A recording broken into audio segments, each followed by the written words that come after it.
एक फकीर दरिया के किनारे बैठा था। किसी ने पूछा, बाबा क्या कर रहे हो?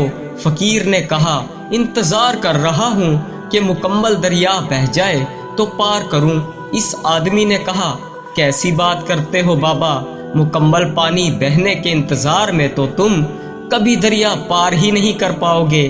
फकीर ने कहा, यही तो मैं तुम लोगों को समझाना चाहता हूँ कि तुम लोग जो हमेशा ये कहते रहते हो कि एक बार घर की जिम्मेदारियां पूरी हो जाए तो फिर नमाज पढ़ूंगा, दाढ़ी रखूंगा, हज करूंगा, खिदमत करूंगा, जैसे दरिया का पानी ख़त्म नहीं होगा, हमें इस पानी से ही पार जाने का रास्ता बनाना है। इसी तरह ज़िंदगी ख़त्म हो जाएगी पर ज़िंदगी के काम और जिम्मेदारियां कभी ख़त्म नहीं होंगी। अल्लाह ताला हम सबको नेक अमल करने की तौफीक अता